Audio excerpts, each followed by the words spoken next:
Ok, que Dieu soit béni. Nous sommes reconnaissants de tout ce que Dieu est en train de faire parmi nous. Amen. Nous sommes reconnaissants de la bonne santé que Dieu nous a donnée. Nous sommes reconnaissants du souffle de vie que Dieu nous a donné. Parce que chaque matin, lorsque nous nous réveillons en bonne santé, avec plein d'énergie, nous pouvons élever nos voix de reconnaissance envers Dieu pour lui dire Seigneur merci. Amen. Ok, nous avançons toujours dans notre enseignement sous le livre de Deutéronome, verset 1. Ce matin, j'aimerais vous parler prendre possession du pays par la sagesse. Prendre possession du pays par la sagesse. Prendre possession du pays par la sagesse. On va lire Deutéronome chapitre 1, verset 13 jusqu'au verset 15. Deutéronome chapitre 1, 13, 14 et 15. Je vais lire rapidement la parole du Seigneur. La Bible dit ceci.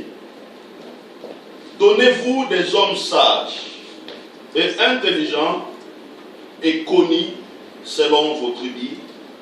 Je l'établirai chef sur vous. Je vais répéter encore cette verset biblique. Donnez-vous des hommes sages et intelligents et connus selon vos tribus. Je l'établirai chef sur vous. 14. Et vous me répondîtes et dites, la chose que tu as dit de faire est bon. Et j'ai pris le chef de vos tribus, des hommes sages et connus, et je l'établis chef sur vous, chef de milliers, chef de centaines, chef de cinquantaines, chef de dizaines, et officier sur vos tribus. Ainsi dit la parole du Seigneur. Écoutez, l'environnement spirituel ou matériel, elle change par la puissance de la parole. L'environnement spirituel ou matériel, elle change par la puissance de la parole. La Bible déclare, au commencement, Dieu créa le ciel et la terre. Et la Bible déclare, la terre était informe et vide. Et le Saint-Esprit, il planait sur la surface des eaux. Alléluia. La terre était informe et vide. Donc cela veut dire qu'il y avait le chaos, il y avait les ténèbres. Mais par la parole, par la puissance de la parole de Dieu était venue changer l'environnement. Alléluia. L'environnement qui était chaotique, l'environnement qui était informe. Et la parole de Dieu avait amené la transformation. La parole de Dieu avait changé l'environnement. La parole de Dieu avait établi la volonté de Dieu là où il y avait le chaos. La parole de Dieu, elle amène l'ordre là où il y a le désordre. La parole de Dieu amène la forme là où il y a l'informe. Alléluia. La sagesse, c'est la capacité de faire un bon jugement. La sagesse, c'est la capacité de faire le bon jugement. Je crois qu'on a fait moins, si je ne me trompe pas, on a fait 1 année et demie, on avait enseigné sur la sagesse. Amen. Et ce matin, je vais, à partir de ce verset biblique, à travers la pensée de Dieu qu'on a possédé le pays, et Dieu a parlé sur la sagesse. C'est pour cela que nous voulons encore exploiter la sagesse, parce que la sagesse est le socle de la vie chrétienne. La sagesse est la base de toutes choses. La sagesse nous donne la capacité de discerner les opportunités. La sagesse nous donne la capacité de discerner les opportunités. C'est pour cela que j'ai dit, je définis la sagesse comme la capacité de faire le bon jugement. Si on revient dans le jardin d'Éden, la Bible dit ceci, Dieu a dit, je t'ai interdit de toucher au l'arbre de la connaissance du bien et du mal. dans notre sens, Dieu avait mis dans l'esprit de l'homme la sagesse de faire le bon jugement, de discerner le bien et le mal. Alléluia. C'est ça la capacité de la sagesse. La sagesse, c'est de faire le bon jugement, c'est de discerner le bien et le mal. La sagesse, c'est la capacité de discerner les opportunités. Quelqu'un qui a la sagesse, il discerne les opportunités qui est devant lui. Alléluia. Si on revient sur cette pensée biblique, vous allez voir quel était l'objectif de Dieu. L'objectif de Dieu était que le peuple d'Israël possède le pays. Alléluia. Que le peuple d'Israël possède les Canaan. Mais vous allez voir, Dieu avait donné des indications, des recommandations, comment cela devait se passer. Amen. Et Dieu avait dit, je mis devant vous le pays. Je mis devant vous le pays. Quand on lit le verset dans cette pensée biblique, on voit qu'il y a 3 étapes que Dieu leur avait demandé pour posséder le pays. Il y a 3 étapes que Dieu leur avait demandé pour posséder le pays. 1, regardez le pays que je mis devant vous. Deuxième chose, monter. Troisième chose, et prendre possession. Amen. Donc, première étape, regardez le pays que j'ai mis devant vous. Cela veut dire, changez votre manière de voir les choses devant le pays que j'ai mis devant vous. Alléluia. J'ai mis devant vous les opportunités. Mais vous devez changer votre manière de voir devant les opportunités que j'ai mis devant vous.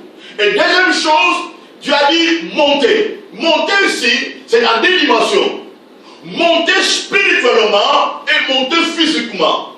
Cela veut dire, réunissez toutes les énergies spirituelles pour monter avec foi, avec détermination, pour posséder le pays. Ça c'est 1. Deuxième chose, monter physiquement. Cela veut dire, réunir toutes les énergies physiques. Alléluia. Pour monter et posséder le pays. Cela veut dire, mettez le découragement à côté, mettez la fatigue à côté, mettez la paresse à côté, mettez tout à côté et montez. Troisième chose, prendre possession du pays. Prendre possession du pays. Et quand Dieu dit prendre possession du pays, cela veut dire, vous devez passer en action.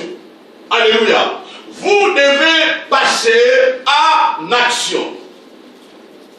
Deuxième chose, vous devez changer votre attitude devant les réalités que vous allez rencontrer. Lorsque Dieu a dit ces choses, il y avait des réalités qui attendaient les enfants d'Israël. Parce que les enfants d'Israël devaient monter pour aller explorer le pays et retourner donner les rapports. Et à travers ce rapport-là, ils vont mettre les stratégies en place avec la sagesse et l'intelligence pour monter maintenant et prendre possession. Alléluia. Et les circonstances qui attendaient les peuples d'Israël n'étaient pas des circonstances favorables. Écoutez bien, lorsque Dieu te donne des promesses, il te dit, allez, montez, possédez, prendre possession, cela ne veut pas dire que tu rencontreras la facilité devant toi. Il y aura des situations difficiles qui vont se mettre devant toi. Il y aura des pierres d'achoppement qui seront devant toi. Il y aura des choses qui vont se lever devant toi. Alléluia. Mais ton problème c'est quoi? Tu vas te rallier à la parole de Dieu et voir les choses selon la parole du Seigneur. Cela veut dire, à travers la parole de Dieu, tu vas chercher la sagesse de Dieu. À travers la parole de Dieu, tu vas chercher la pensée de Dieu. Et cette parole, et cette sagesse-là, te donnera la certitude, te donnera la conviction et la force de monter pour prendre possession de la chose que Dieu vous a donnée. Écoutez mes amis, le plus grand ennemi de notre vie, c'est notre environnement. Amen. Le plus grand ennemi de notre vie, c'est notre environnement. Je répète, le plus grand ennemi de notre vie, c'est c'est notre environnement. Voilà la raison par laquelle nous sommes appelés à faire face devant certaines réalités. Amen. Dans notre environnement, il y a des réalités qui sont devant nous. Il y a des réalités. Et c'est pour cela que je dis que le plus grand de notre vie, c'est notre environnement. Parce qu'il y a des réalités qui sont dans notre environnement.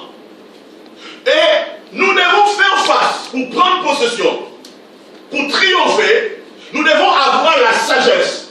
Nous devons avoir la capacité de faire le bon jugement, discerner les opportunités et faire face contre les réalités qui sont en face de nous.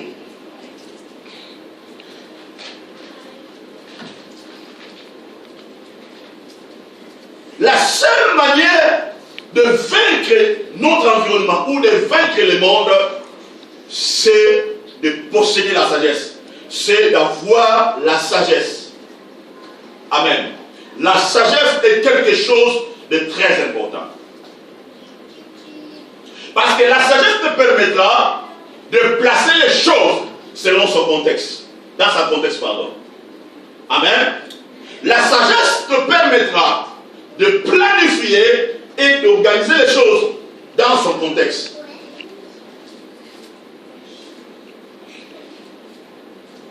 La sagesse, elle organise notre esprit.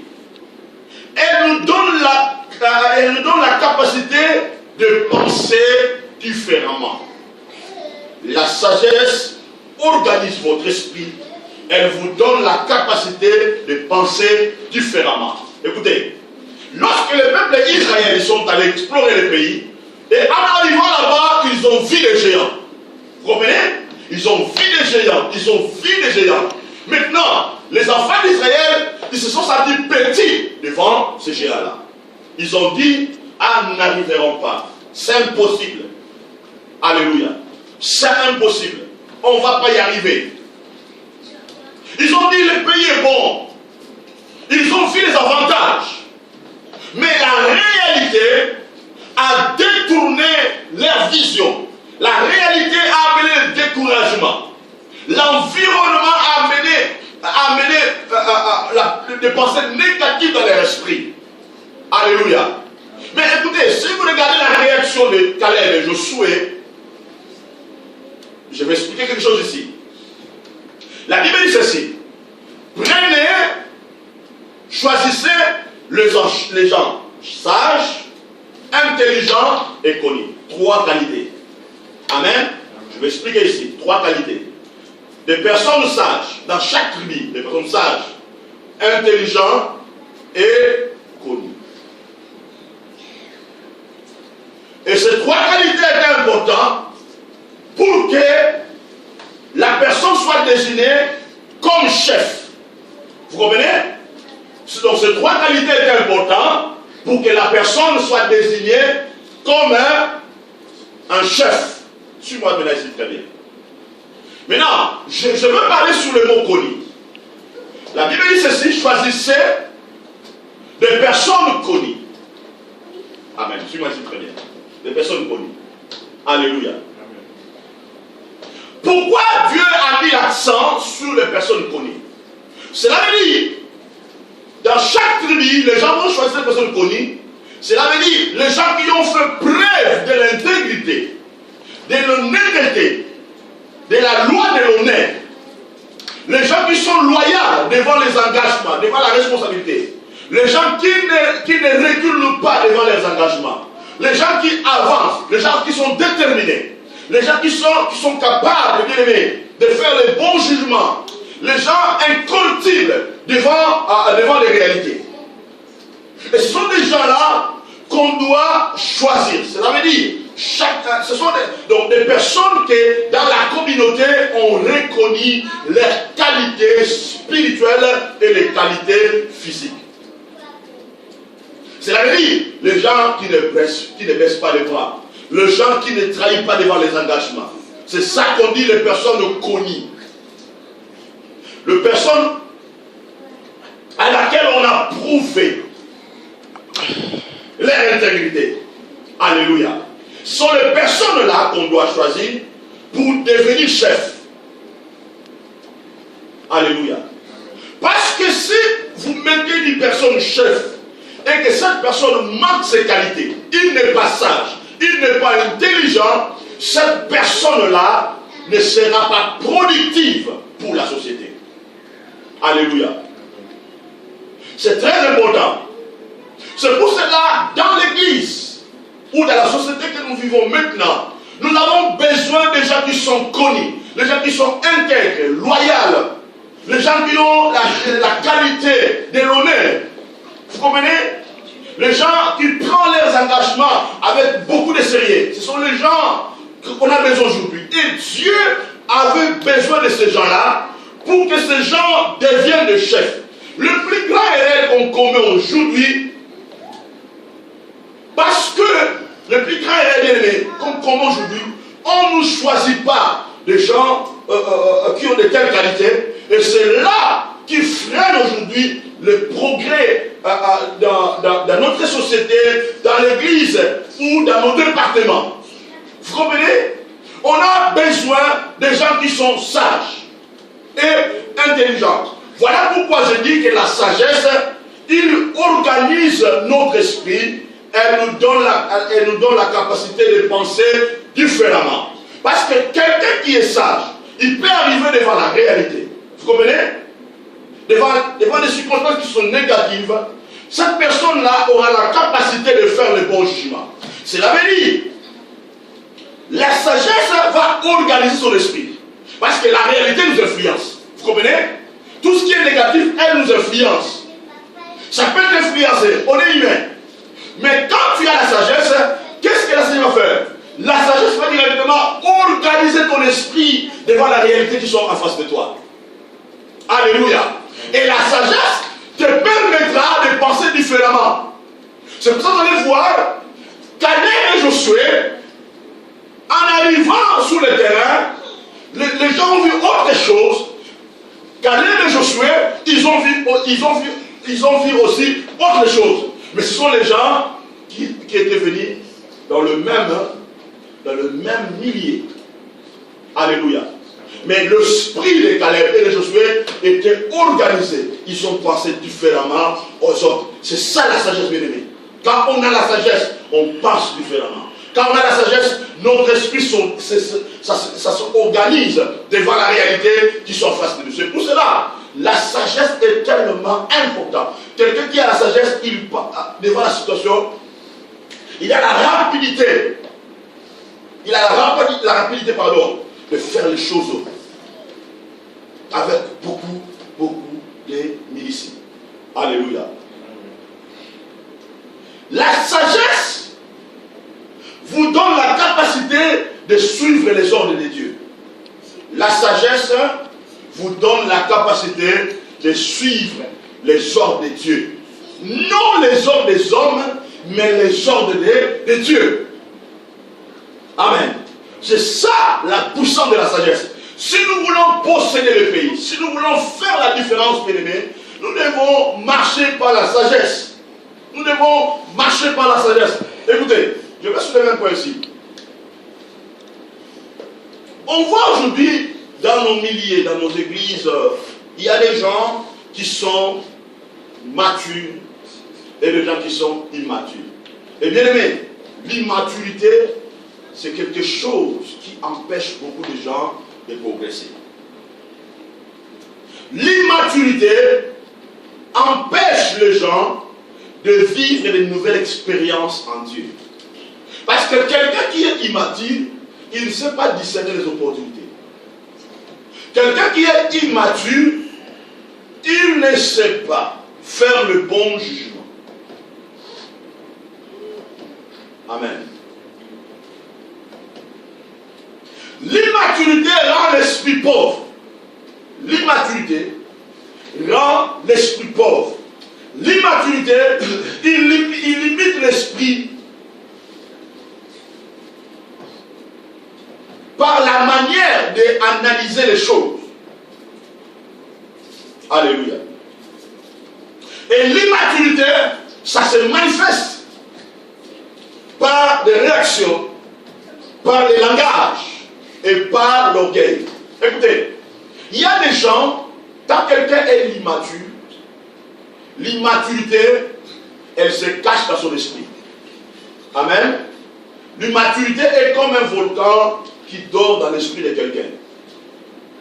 Alléluia. L'immaturité est comme un volcan qui dort dans l'esprit de quelqu'un. Alléluia. Et maintenant, quand est-ce qu'on voit l'immaturité dans la vie d'une personne? C'est devant le problème, c'est devant les circonstances. Et c'est à ce moment-là qu'on comprendra que cette personne, il est sage, et cette personne, il est immature. Alléluia. Parce que quand quelqu'un est immature, devant les circonstances, cette l'immaturité-là, ça va se réveiller dans son esprit. Alléluia. Et cette personne, il sera incapable de discerner les opportunités, de faire le bon jugement. Et sa réaction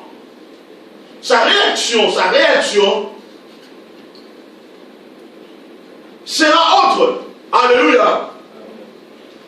Maintenant, la personne peut manifester la réaction de la colère, la réaction, vous allez voir, par son langage, par l'orgueil. Vous comprenez? Et c'est là où on découvre l'immaturité dans la vie d'une personne. Alléluia. C'est pour cela que Dieu avait dit, vous allez choisir des personnes qui sont sages, intelligentes, qui sont connues. Parce que, bien aimé, l'immaturité ne peut pas avoir place dans l'œuvre de Dieu. L'immaturité ne peut pas avoir place dans nos relations, dans nos mariages. L'immaturité ne peut pas avoir place. Nous devons laisser la sagesse prendre place dans notre vie. Alléluia. C'est ça ce qui est tellement important. Je vais maintenant expliquer sur la sagesse de Christ. Comment Christ, vers la fin de sa vie, comment il a fait quelque chose d'extraordinaire par la sagesse. La Bible dit ceci, Jésus était à Gethsemane. Amen. Il était à Gethsemane. Et à Gethsemane, parce que vous devez savoir une chose, écoutez, je vais soulever une chose. Jésus avait gagné la bataille contre Satan, c'était à Gethsemane. La croix était que l'accomplissement. Est-ce que vous comprenez? Jésus avait déjà gagné le diable à Gethsemane. C'est là où Jésus a gagné. Et comment Jésus avait gagné le combat? C'est simple. C'est par cette sagesse. Jésus a dit, non ma volonté, mais ta volonté. C'est là où Jésus a gagné le diable. Non ma volonté, mais que ta volonté s'accomplisse. La volonté de qui? La volonté de son Père. La volonté de Dieu. Et c'est là où Jésus avait manifesté une grande sagesse. Et c'est là où Jésus avait gagné le diable. C'est la vérité. Jésus avait tué sa propre volonté pour accéder à la puissance de Dieu. Pour accéder au plan de Dieu. Alléluia. Il a tué sa propre volonté. C'est ça la sagesse. La sagesse vous aide à tuer votre propre volonté pour accéder à la volonté souveraine de Dieu, pour accéder à la puissance de Dieu, pour accéder à l'autorité de Dieu. Jésus a tué sa propre volonté et c'est là où Jésus avait gagné le diable. Alléluia. Il a tué sa propre volonté. Amen. Et en tuant sa propre volonté, Jésus avait offert son corps comme un sacrifice. Il a donné son corps comme un sacrifice. Alléluia. Il a accepté de payer un prix pour les autres. Alléluia. Un homme sage, il tue sa propre volonté pour accéder à la puissance de Dieu, pour donner son corps pour les autres, pour payer le prix pour les autres. Et c'est ça un homme sage. C'est ça une femme sage. Alléluia. Tuer ta propre volonté. Vous savez, bien aimé, il y a beaucoup de gens qui ne comprennent pas. Dieu peut mettre l'opportunité devant lui. Mais la personne, à cause de l'immaturité, se montre, ah, moi aussi je connais, moi aussi j'ai des révélations, moi aussi. Bien aimé, la vie a des dimensions. Si tu veux accéder à la dimension de l'autre, si tu veux accéder dans le plan de Dieu, en arrivant à un niveau, il faut tuer ta volonté. Alléluia. Il faut tuer ta volonté. Je vais vous donner un témoignage. Nous, on a travaillé avec les gens. On a travaillé avec les hommes de Dieu. À l'époque, là, on avait les capacités. On avait de l'onction. Les gens nous disaient qu'on est capable de faire ça, de faire ça, de faire ça. Mais on avait accepté à ce niveau-là de tuer notre propre volonté pour travailler pour les autres. Et nous, on a assuré les chaussures de nos pères spirituels. On a apporté les sacs de nos parents spirituels. On a fait des choses parfois qui dépassaient même des gens. On a accepté de tuer notre propre volonté pour accéder au plan de Dieu. C'est ça la sagesse. On a accepté de mettre notre connaissance à côté pour accéder. Parce qu'il y a des niveaux bien aimés. Je vous donne l'exemple d'Élisée. Élisée n'avait pas de capacités. Il avait des capacités. Mais Élisée, malgré son rang, malgré sa personnalité, il avait accepté de tuer sa propre volonté pour accéder aux doubles options d'Élie. Alléluia. Josué avait accepté de tuer sa propre volonté pour accéder à l'onction de Moïse. Si nous voulons accéder, c'est ça la sagesse. Tuer ta propre volonté pour accéder au plan de Dieu. Parce que tu ne sais pas, bien aimé, les portes que Dieu a réservées devant toi. Et ces portes-là, ces clés-là, sont peut-être entre les mains des gens. C'est pour cela, l'orgueil, c'est pour cela que Dieu nous demande une chose. Dieu nous demande quelqu'un qui est sage, il marche avec l'humilité. Parce que l'humilité, ça te permet de discerner. Alléluia. L'humilité, ça te permet d'honorer. Jésus avait tué sa propre volonté. Il a tué sa propre volonté pour accéder au plan de Dieu. La réussite spirituelle et matérielle, ça se crée par la voie de la sagesse. La réussite spirituelle et matérielle, ça se crée par la voie de la sagesse. Il n'y a pas d'autre technologie pour créer la richesse. Ça se crée au moyen de la sagesse. Je vous donne l'exemple. Quand Joseph il arrive en Égypte, Pharaon il a eu une vision là qui avait perturbé sa vie. Et par la sagesse, Joseph il arrive, il organise l'économie de l'époque. Alléluia. Et dans bien-aimé, il n'y a pas un économiste le plus puissant comme Joseph. Il n'y a pas. Et d'ailleurs, l'économie, on le bâtit par la sagesse. Parce que dans la sagesse, il y a tout. Il y a l'intégrité. Dans la sagesse, il y a l'intégrité, il y a la loyauté, il y a tout. Il y a tout à l'intérieur de la sagesse. Il y a tout. Amen. Il y a tout. Amen. Il y a tout. Un homme sage, il se rallie à la puissance de la parole de Dieu. Une femme sage, il se rallie à la puissance de la parole de Dieu. Bien-aimés, voilà pourquoi la sagesse est tellement importante. Vous savez, dans ma vie, bien-aimés, j'ai des témoignages. Et Dieu m'avait dit, ce n'est pas le moment de dire ça. Ce n'est pas le moment de programmer ça. Et j'attends, ça fait longtemps que j'entends ça. Ça fait longtemps que j'entends ça. Même mon épouse, elle sait, ça fait longtemps que j'entends ça.